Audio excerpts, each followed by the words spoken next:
Meu trabalho ele consiste em inserir sensores de corrente em circuitos digitais para aumentar a confiabilidade.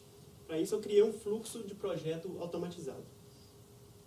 Então, vou começar com uma breve introdução, passar para uma motivação, falar dos objetivos do meu trabalho e depois eu vou falar um pouco sobre o sensor que eu usei no trabalho, no caso o modular BookBix, e falar do fluxo de projeto e as modificações que eu fiz nesse fluxo e depois analisar os resultados que eu obtive e terminar com a conclusão. Então, os circuitos digitais, eles vêm avançando ao longo do tempo e, para isso, nós estamos reduzindo o tamanho dos transistores. Isso faz com que os circuitos fiquem mais rápidos e gastem menos energia. Mas também isso faz com que os circuitos fiquem mais propensos a falhas devido à radiação vinda do espaço. O que acontece? O número de falhas por chip está aumentando muito rápido. Então, as falhas provocadas pela radiação consistem em uma transição de tensão, uma mudança na tensão de um nó quando a partícula atinge o circuito. Essa partícula ela pode ser detectada pelo sensor que nós vamos usar, porque ela gera duas correntes, uma que vai para o nó afetado e uma que vai, no caso, para a fonte, ou o GND. Então, nós vamos inserir os sensores e isso não é viável de ser inserido manualmente. Por quê? Porque os chips de hoje em dia, eles têm milhões de transistores. Então, e o nosso sensor ele consegue monitorar algumas dezenas, algumas centenas de transistores. E até hoje, no mercado, não existe um método automático de inserir esses sensores no circuito. Então, o objetivo do meu trabalho é justamente criar um fluxo automático para inserir esses sensores no circuito e detectar as falhas causadas por radiação. E dessa forma, eu poder fazer um tratamento dessas falhas e assim aumentar a confiabilidade do meu circuito. Então, falar um pouco sobre o sensor aqui. O sensor ele é constituído por duas células, uma célula sensor, que é o head, aqui em verde. Ele vai detectar a corrente que vai passar por esse transistor. Aqui, na verdade, a partícula vai gerar uma corrente aqui, vai passar por esse transistor e esse aumento na tensão vai ativar esse outro transistor que vai gerar um sinal de erro que vai ser guardado na nossa outra célula, que no caso é o tail. O tail ele é só um latch, que ele é uma célula apenas de memória. E ele vai armazenar o nosso bit até que o sinal de reset, que vai ocorrer naquele transistor ali no cantinho, até que o sinal de reset ocorra. E esse modular BookBix ele foi escolhido porque o tail ele pode monitorar vários heads ao mesmo tempo. Então isso ele é mais eficiente no consumo de área de circuito que nós vamos usar. E a área no circuito integrado é igual a dinheiro porque tem um custo de produção. Então, qual que é o problema do nosso sensor? Nessa tecnologia que nós usamos, o substrato ele é compartilhado pelos transistores NMOS. Esses transistores eles têm que ser monitorados em grupos, porque cada rede vai monitorar uma quantidade limitada de transistores. Então, se um grupo de transistores for atingido por uma radiação, a corrente gerada pela partícula ela deveria passar apenas pelo head que está monitorando aquele grupo. Mas o que acontece é que, como o substrato é dividido, a corrente ela pode ser capturada por outros sensores do nosso circuito. Então, a corrente vai passar pelo nosso primeiro head aqui, que estaria monitorando o circuito, ela é menor e assim ela fica mais difícil de detectar uma falha que ocorre no nosso circuito.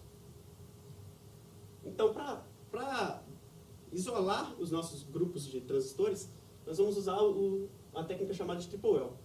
Ela consiste em colocar um poço profundo de tipo N e assim nós vamos criar dois diodos aqui na interseção entre o substrato e o corpo dos nossos transistores que está sendo monitorado. Então, esses diodos eles vão ser reversamente polarizados e assim a corrente não vai passar do corpo dos nossos transistores para o substrato.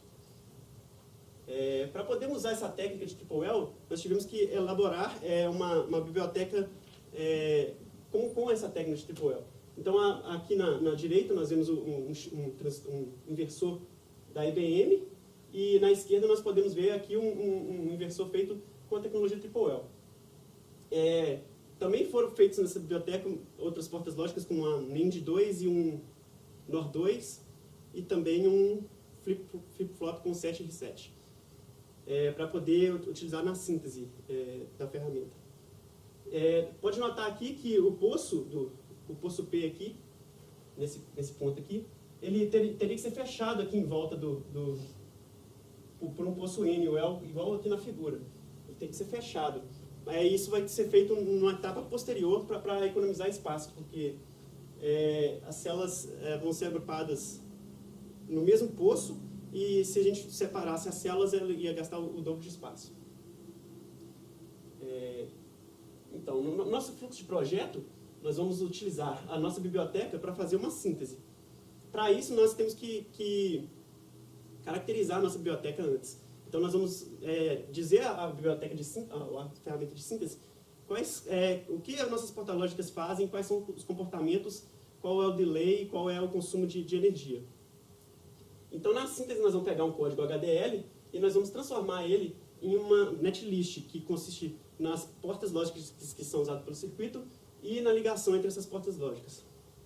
Depois, nós vamos utilizar esse netlist e vamos fazer uma estimativa da área do circuito e vamos criar uma área onde nós vamos colocar as células.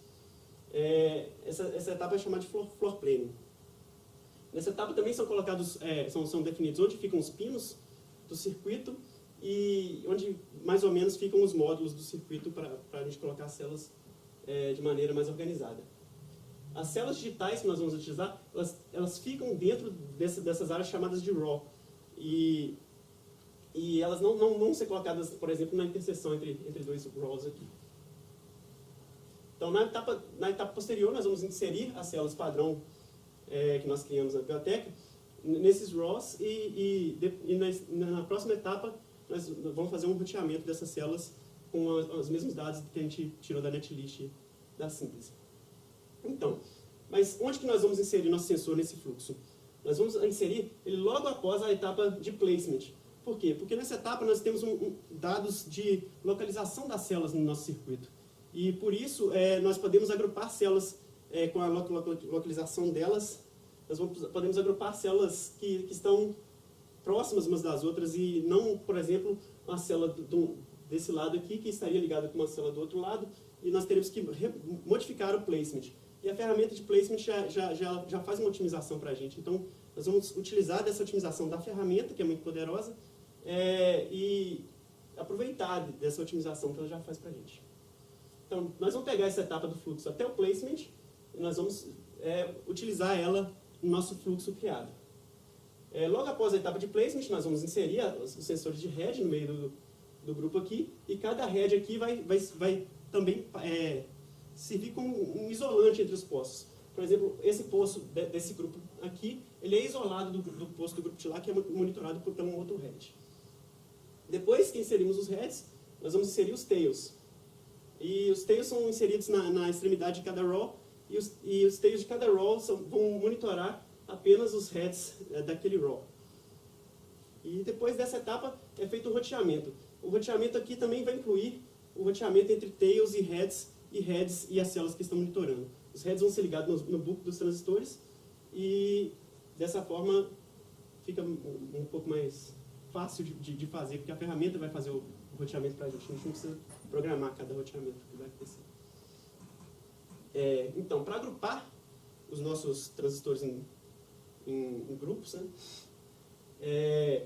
nós precisamos saber quantos transistores a gente consegue monitorar com um sensor. Para isso, a gente fez um teste, onde a gente criou uma cadeia de inversores com N inversores.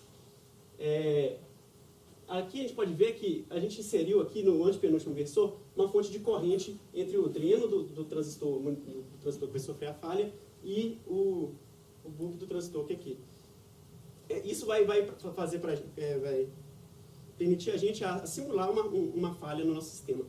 Como a gente pode ver aqui no número 2 ali, a corrente número 1, que é a corrente de colisão, ela é injetada no nosso circuito e causa um erro no nó, que é esse nó aqui, em 2 ali, quando você pode ver um pico de tensão no nosso circuito.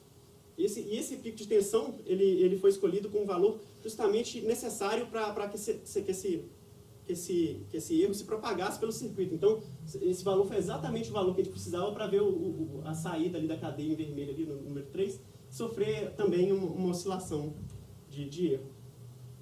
E nós fizemos essa cadeia de inversores grande o suficiente para que o circuito ainda detectasse o erro aqui. Como você pode ver aqui, a flag de erro, ela vai se levantar logo após o erro ser detectado e só vai ser resetada depois do sinal de reset ali.